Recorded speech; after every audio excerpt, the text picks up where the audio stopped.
I grew up and I advanced academically, my reality was further separated from my education. In history, I was taught that the Scottish explorer, Mungo Park, discovered the Niger River. And so it bothered me. My great-great-grandparents grew up quite close to the edge of the Niger River. And, I mean, it took someone to travel thousands of miles from Europe to discover a river right under their nose. No.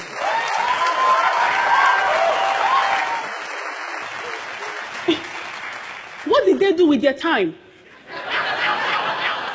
Playing board games, roasting fresh yams, fighting tribal wars. I just knew my education was preparing me to go somewhere else and practice and give to another environment that it belonged to. It was not for my environment where I grew up. And this continued, this philosophy undergirded my studies all through the time I studied in Africa. It took a lot of experiences and some studies for me to begin to have a change of mindset. And I will share a couple of the remarkable ones with us. I was in the United States in Washington, D.C., studying towards my doctorate. And I got this consultancy position with the World Bank Africa region. And so I remember one day, my boss, we were having a conversation about, on some project, and he mentioned a particular World Bank project, a large-scale irrigation project that cost millions of dollars in Niger Republic that was faltering sustainably.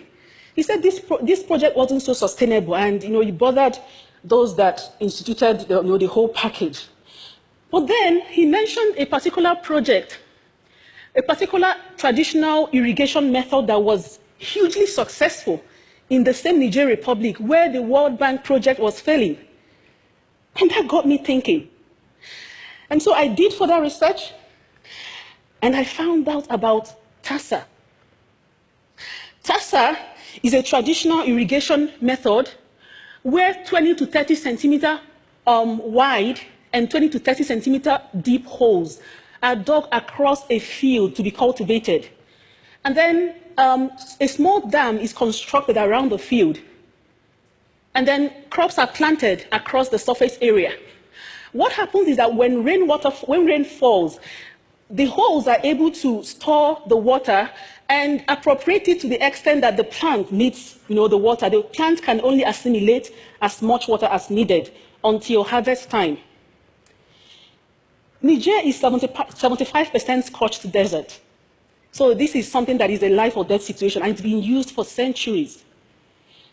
In an experiment that was conducted, a plot of land, two similar plots of land were used in the experiment, and one plot of land did not have the TASA technique on it, similar plots. The other one had TASA technique constructed on it. Then similar grains of millet also were planted on both plots. During harvest time, the plot of land without TASA technique yielded 11 kilograms of millet per hectare. The plot of land with TASA technique yielded 553 kilograms of millet per hectare. I looked at the research, and I looked at myself. I said, I studied agriculture for 12 years, from primary to senior 6, as we say in East Africa, SS3 in West Africa, or 12th grade. No one ever taught me of any form of traditional African knowledge of cultivation, of harvesting, of anything that will work in modern times and actually succeed where something imported from the West would struggle, to succeed. That was when I knew the challenge of Africa's curricula. And thus began my quest to dedicate my life work to studying, conducting research on Africa's own knowledge system, and being able to advocate for its mainstreaming in education, in research, policy, across sectors and industries. Another conversation and experience I had at the bank, I guess, made me take that final decision of where I was going to go, even though it wasn't the most lucrative research to go into, but it's just about what I believed in. And so one day my boss said that he likes to go to Africa to negotiate World Bank loans and to work on World Bank projects. And I, intrigued, I asked him why. He said, oh, when I go to Africa, it's so easy. I just, I write off my loan documents and my project proposal in Washington, D.C. I go to Africa and it just gets signed. I get the best deal, and I'm back to base. My bosses are happy with me. But then he said, I hate going to Asia, or he mentioned a particular country in Asia and some of these countries. They keep me for days trying to get the best deal for their countries. They get the best deal. They tell me, oh, that clause will not work for us in our environment, it's not our reality. It's so Western. And they tell me, oh, we have enough experts to take care of this. You don't have enough expertise. We know. And they just keep going through all this. And by the time they finish, yes, they get the best deal, but I'm so exhausted and I don't get the best deal for the bank. And we're in business. Really? I thought in my head. Okay, I was privileged to sit in on a loan negotiating session in an African country. So I would do this consultancy position during summer, since I was a doctorate student. And then I traveled with the team, with the World Bank team, as more like someone to help out with organizational matters. But I sat in during the negotiating session. I had mostly Euro-Americans, with me from Washington, D.C. And I looked across the table at my African brothers and sisters. I could see intimidation on their faces. They didn't believe they had anything to offer the great-great-grandchildren of Mungo Park. The owners of Apple in A is for Apple. They just sat and watched and, oh, just give us, let us sign. You own the knowledge, you know it all. Just, where do we sign? Show us, let us sign. They couldn't even, they had no voice. They didn't believe in themselves. Excuse me. And so, I have been doing this for a decade. I have been conducting research on Africa's knowledge system, original, authentic, traditional knowledge. In the few cases where this has been implemented in Africa, there has been remarkable successes recorded. I think of Gacaca. Gacaca is Rwanda's traditional judicial system that was used after the genocide. In 1994, when the genocide ended, Rwanda's national court system was in shambles. No judges, no lawyers to try hundreds of thousands of genocide cases. So the government of Rwanda came up with this idea to resuscitate a traditional judicial system known as Gacaca. Gacaca is a community-based judicial system where community members come together to elect men and women of proven integrity to try cases of crimes committed within these communities.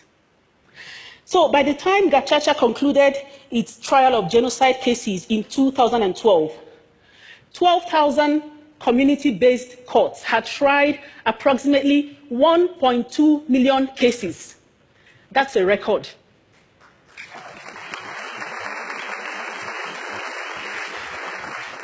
Most importantly is that Gacaca emphasized Rwanda's traditional philosophy of reconciliation and reintegration, as against the whole punitive and banishment idea that undergirds present-day Western styled, and not to compare, but just to say that it really emphasized Rwanda's traditional method of philosophy. And so it was Mwalimu Julius Nyerere, former president of Tanzania, who said that you cannot develop people. People will have to develop themselves. I agree with Mwalimu. I am convinced that Africa's further transformation, Africa's advancement, rests simply in the acknowledgement, validation, and mainstreaming of Africa's own traditional, authentic, original, indigenous knowledge in education, in research, in policymaking, and across sectors. This is not going to be easy for Africa. It's not going to be easy for a people used to being told how to think, what to do, how to go about it. A people long subjected to the intellectual guidance and direction of others, be it the colonial masters, aid industry, or international news media. But it is a task that we have to do to make progress. I am strengthened by the words of Joseph Shabalala, founder of the South African choral group, Ladysmith Black Mambazo, He said that the task ahead of us can never, ever be greater than the power within us. We can do it. We can unlearn looking down on ourselves. We can learn to place value on our reality and our knowledge. Thank you, Asante San. Thank you. Thank you.